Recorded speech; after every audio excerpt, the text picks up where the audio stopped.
सभी साथियों को जय भोलेनाथ। आज हम करेंगे कंपाउंड इंटरेस्ट। परसेंटेज का हमने कंप्लीट कर लिया था, प्रॉफिट एंड लॉस का कंप्लीट कर लिया था और आज हम करने वाले हैं कंपाउंड इंटरेस्ट, चक्रवृद्धि ब्याज। आपका लेंथी चैप्टर है और बहुत से तरीकों से आप कंपाउंड इंटरेस्ट निकाल सकते हो। जितने भी आपके तरीके होते हैं मैं सारे के सारे आपको बता दूंगा, जो आपको अच्छा लगे उस तरीके से आप कर सकते हो। तो चलिए शुरुआत करते हैं।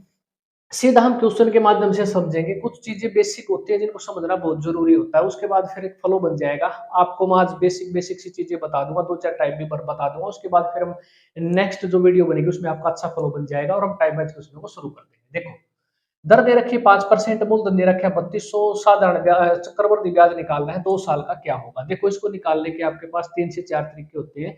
पहला तरीका क्या होता है, कंपाउंड इंटरेस्ट होता है ब्याज पर भी ब्याज लगना।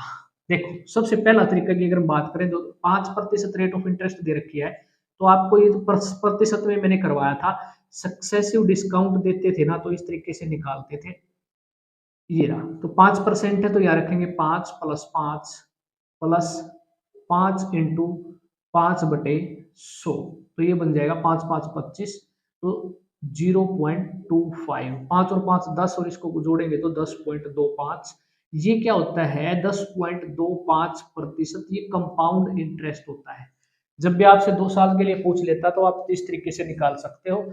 मूलधन कितना दे रखा है, 3200 दे रखे हैं, तो यहाँ लिखेंगे 3200 और इसका आपने डायरेक्ट निकाल देना है 10.25%। प्रतिशत के लिए 100, पॉइंट हटाने के लिए 100 कर देंगे और इसको काट देंगे। 2 0 से 2 0, 25 से कटेगा, 25 चौका 100 और 25 चौका 100, 25 एकम 25, 4 8 32, तो 8 से गुणा करेंगे, 8 एकम 8, 8 चौका 32, 328 रुपए क्या आ जाएगा, कंपाउंड इंटरेस्ट। एक तो होता है ये तरीका। दूसरा तरीका देखो क्या है, 5% को आप फ्रैक्शन में लिख सकते हो इस प्रकार। 5% होता है 1/20। 1/20 का मतलब क्या है, 20 तो है आपका प्रिंसिपल और 1 है जो ये है कंपाउंड इंटरेस्ट। ठीक है, तो पहले साल 20 रुपए प्रिंसिपल है तो 1 रुपया ब्याज, चक्रवृद्धि ब्याज का तो 21 रुपए हो जाते हैं। ये प्रिंसिपल बन जाएगा। ये अमाउंट, अमाउंट क्या होते हैं, मिश्र धन होता है जिसमें ब्याज भी आपका इंक्लूड होता है। तो दूसरे साल के लिए फिर प्रोसेस यही कर देंगे, 20 से फिर 21 कर देंगे, इन दोनों को क्या कर देना, मल्टीप्लाई कर देना है इस तरीके से। ये आएगा 400, ये आ जाएगा 441। ये आपका प्रिंसिपल है, मूलधन है, और ये मिश्र धन है, अमाउंट है। तो मिश्र धन में से जब हम प्रिंसिपल को माइनस करते हैं तो कंपाउंड इंटरेस्ट आपको मिल जाएगा 41 रुपए। ये हमारे अकॉर्डिंग है, क्वेश्चन में दे रखा है मूलधन 3200 रुपए है, तो इस मूलधन को बराबर रख देंगे यहाँ पर 400। तो यहाँ से 1 यूनिट की वैल्यू कितनी आ जाएगी, 3200 को 400 से डिवाइड करेंगे तो 8 गुना आ जाएगा। तो ये जो डिफरेंस आता है ना, ये कंपाउंड इंटरेस्ट का डिफरेंस होता है। इसको भी हम क्या कर देंगे, 8 गुना कर देंगे, तो यहां से भी आंसर आपका क्या आ जाएगा, 328 रुपए कंपाउंड इंटरेस्ट। यहां से भी आंसर यही आया था, यहां से भी यही आया है। अब हम करते हैं तीसरा मेथड जो है वो। तीसरा मेथड जो होता है इसको हम ट्री मेथड भी बोलते हैं। यहां लिखते हैं P और मैं ये डायग्राम बना देता हूं, इसको याद कर लेना। ये होता है A, B और 3 साल का अगर दे रखा हो तो डायग्राम ये रहेगा। 3 साल का कंपाउंड इंटरेस्ट कैसे निकालते हैं, ए बी बी बी और सी। ये 2 साल का डायग्राम है, 3 साल का डायग्राम है। यहाँ पर 2 साल का कंपाउंड इंटरेस्ट निकालना है तो प्रिंसिपल कितना दे रखा है, 3200 रुपए दे रखा है, यहाँ लिख देंगे 3200 रुपए। अब देखेंगे इस पर, ए का मतलब यहाँ पर ब्याज लगाया गया है, रेट ऑफ इंटरेस्ट कितनी है, 5%। तो इसका 5% निकाल देंगे। 3200 का 5% कितना हो जाएगा, 5 दूनी 10, 5 3 15 और 1 16। तो यहाँ पर ए है ना, इसलिए मैंने यहाँ पर ए लिखा है, क्योंकि सेम आपने यहाँ लिख देना है 160। अब इस ब्याज पर भी ब्याज लगेगा 5%, इस तरीके से। तो 160 का 5% आपने निकालना है, ये हो जाएगा 5 दूनी 10, 2 8 16, 8 रुपए। तो यहाँ आ जाएगा 8। और इसका मतलब क्या होता है, देखो अगर मैं इसको जोड़ दूं तो ये आपका 2 साल का कंपाउंड इंटरेस्ट आ जाएगा। और ये जो होता है 160 और 8 को अगर मैं जोड़ दूंगा तो दूसरे साल का कंपाउंड इंटरेस्ट आ जाएगा। और निकालना क्या है, कंपाउंड इंटरेस्ट निकालना है 2 साल का। तो 160 और 160 320 और 28, 308 जोड़ेंगे तो 328, ये आ जाएगा कंपाउंड इंटरेस्ट। ये आंसर बन जाएगा। तीनों तरीके मैंने बता दिए हैं, इस तरीके से भी आप निकाल सकते हो, इस तरीके से भी निकाल सकते हो, और ये तरीका भी निकालने के लिए अच्छा है। ठीक है, अब हम जब क्वेश्चन करेंगे तो क्वेश्चन के अकॉर्डिंग आपने डिसाइड करना है कि कौन सा तरीका इनमें से बेस्ट रहेगा। ठीक है, तरीके आप बदल सकते हो, बार बार आपको बदलने पड़ेंगे, क्वेश्चन के अकॉर्डिंग बदलने पड़ेंगे, तो इसको एक बार याद रख लेना है। ठीक है, कि क्वेश्चन इन तरीकों से निकाला जा सकता है कंपाउंड इंटरेस्ट का, ये भी याद रखना है, ये भी याद रखना है। और ये डायग्राम मैंने बता दिया है, ये 2 साल का निकालना है कंपाउंड इंटरेस्ट तो ये डायग्राम रहेगा, 3 साल का निकालना है तो ये डायग्राम। अब हम आते हैं क्वेश्चन की तरफ। किसी धनराशि पर 16.2/3% की दर से 2 साल का कंपाउंड इंटरेस्ट 650 रुपए है, तो मूलधन बताना है और मिश्र धन बताना है। कैसे ज्ञात करेंगे, देखो इसको हम फ्रैक्शन में ले लेते हैं, 1/6 होता है इसकी फ्रैक्शन। तो 1/6 का मतलब क्या होता है, 6 रुपए अगर प्रिंसिपल है तो 1 रुपए कंपाउंड इंटरेस्ट मिलाकर ये 7 बन जाएगा। दूसरे साल फिर वही प्रोसेस हो जाएगा, 6 से 7, और इसको मल्टीप्लाई कर देंगे, जैसे मैंने दूसरा तरीका बताया था उसी तरीके से। ये हो जाएगा 36, ये हो जाएगा 49। ये है प्रिंसिपल यानी कि मूलधन, और ये है मिश्र धन अमाउंट, और इसका जो डिफरेंस होता है वो क्या होता है, कंपाउंड इंटरेस्ट। तो इसका डिफरेंस कितना आ जाएगा, 13। तो ये कंपाउंड इंटरेस्ट है 13 रुपए। हमारे अकॉर्डिंग जब ये क्वेश्चन में दे रखे हैं 650 रुपए, तो इसके बराबर रख देंगे, यहाँ से 1 यूनिट की वैल्यू आ जाएगी 50। 650 को 13 से डिवाइड कर दिया तो 1 यूनिट आ जाती है 50 रुपए। तो यहाँ से क्या करेंगे, हमने बताना क्या है, ये बताना मूलधन। तो मूलधन कितना था, 36, तो इसको भी 50 गुणा कर देना, तो कितना हो जाएगा 1800 रुपए। ये तो आ जाएगा मूलधन, तो मूलधन कितना आ गया 1800 रुपए।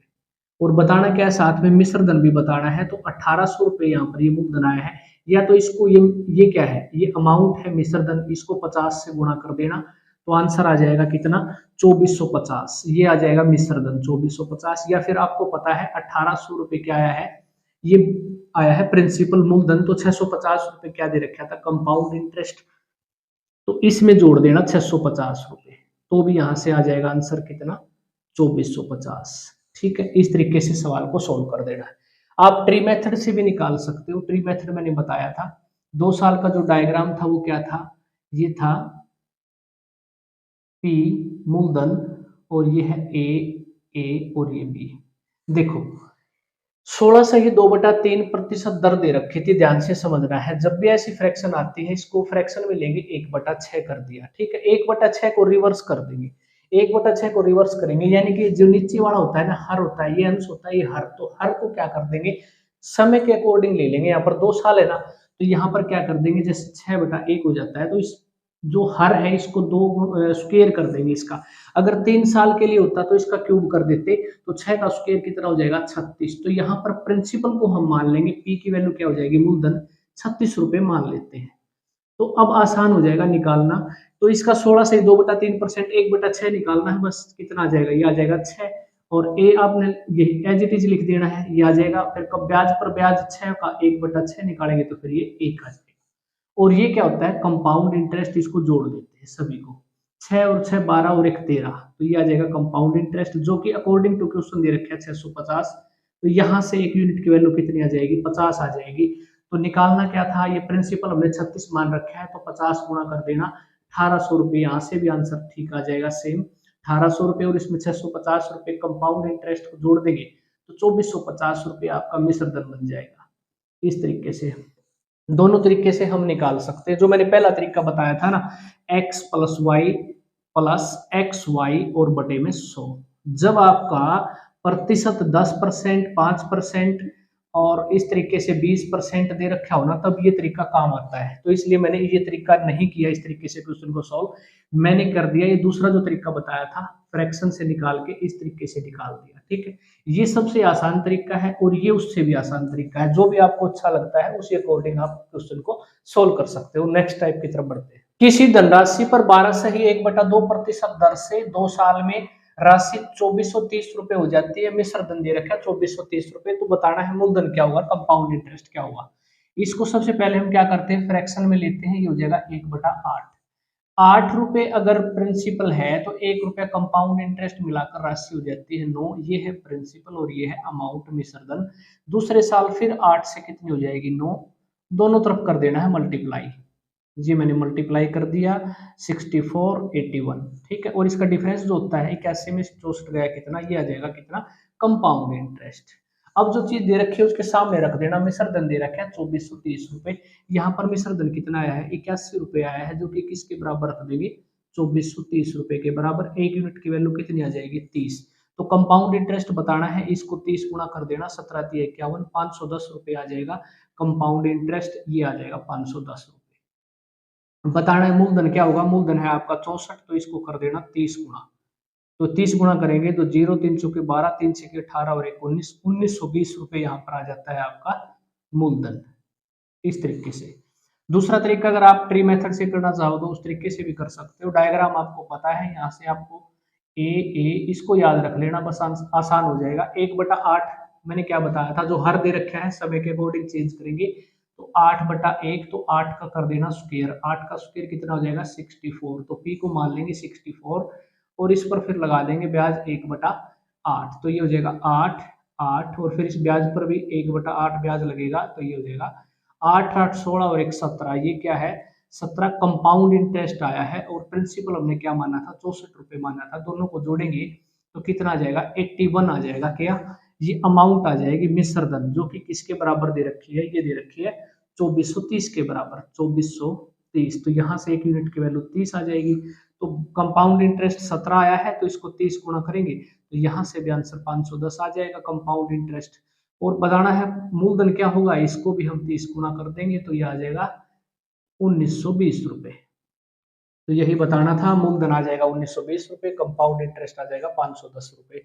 आपको जिस तरीके से भी क्वेश्चन अच्छा लगता है, जिस तरीके से भी आपको समझ में आता है, उस तरीके से आप क्वेश्चन को सोल्व कर सकते हो। बस ये है कि आपको तरीके सारे आने चाहिए। जब आप क्वेश्चन सोल्व करने बैठोगे तो आपको पता चल जाएगा कि ये क्वेश्चन किस तरीके से सोल्व होगा, ठीक है। उसके अकॉर्डिंग आपने तरीका अपनाना है क्वेश्चन को देखने के बाद। नेक्स्ट टाइप पर चलते हैं। किसी धनराशि पर 6/2/3% की दर से दूसरे साल का कंपाउंड इंटरेस्ट 800 रुपए है, तो वो धनराशि बतानी है और साधारण ब्याज 10 साल का बताना है। कैसे ज्ञात करेंगे इसको, हम ट्री मेथड से करते हैं। 6/2/3% का जो फ्रैक्शन होता है वो होता है 1/15। और मैंने क्या बताया था, ये अंश है ये हर है, तो 15 जो दे रखा है इसका स्क्वायर कर देंगे तो ये हो जाएगा 225। इसको मान लेते हैं प्रिंसिपल, और इसका 1/15 ये बन जाएगा 15, और यहाँ पर भी 15, और इस 15 का फिर 1/15 निकाल देना, ये हो जाएगा 15 का 1/15 निकालेंगे तो ये आ जाएगा 1। मैंने क्या बताया था, ये जो होता है ना 15 और 1 मिलाकर टोटल 16 बन जाता है, ये दूसरे साल का कंपाउंड इंटरेस्ट है। ध्यान से समझो, ये दूसरे साल का कंपाउंड इंटरेस्ट है, केवल दूसरे साल का। 15 और 15 30 और 1 31, अगर मैं इसको सभी को जोड़ देता हूं तो बन जाएगा 31 कंपाउंड इंटरेस्ट 2 साल का। 2 साल का दे रखा होता तो इस सभी को जोड़ देते 15 और 15 और इसको 1 को। केवल दूसरे साल का दे रखा है 800, तो हमने क्या कर दिया दूसरे साल का जोड़ दिया 15 और 1 16, जबकि दे रखा है क्वेश्चन में 800 रुपए कंपाउंड इंटरेस्ट है। यहाँ से क्या आ जाएगा 16×5=80, एक यूनिट की वैल्यू 50 आ जाती है। तो मूलधन बताना है, धनराशि क्या होगी, धनराशि हमने 225 मानी थी, तो इसको 50 गुणा कर देंगे तो क्या आ जाएगा 0 5 5 25, 5 दूनी 10 और 2 12, 5 दूनी 10 और 1 11,250 रुपए, ये धनराशि आ जाएगी। और 10 साल का साधारण ब्याज बताना है। देखो ये होता है पहले साल का साधारण ब्याज और ये दूसरे साल का साधारण ब्याज बराबर होता है। साधारण ब्याज तीसरे साल का भी होता तो तीसरे साल का भी 15 ही होता, साधारण ब्याज बराबर होता। तो यहाँ पर देखेंगे एक साल एक यूनिट की वैल्यू आपको पता है 50 है, तो इसको 50 से गुणा कर देना, तो 15 15 पंजे 76, 750 रुपए एक साल का साधारण ब्याज है। तो 10 साल का बताना है तो 10 साल का इसको गुणा कर देंगे, 750 गुणा में 10, तो ये क्या आ जाएगा 7500। ये आंसर बन जाएगा 10 साल का जो है साधारण ब्याज कितना आ जाएगा 7500। इसको केवल और केवल ट्री मेथड से किया जाता है इस क्वेश्चन को, क्योंकि यहाँ पर दे रखा था केवल दूसरे साल का कंपाउंड इंटरेस्ट।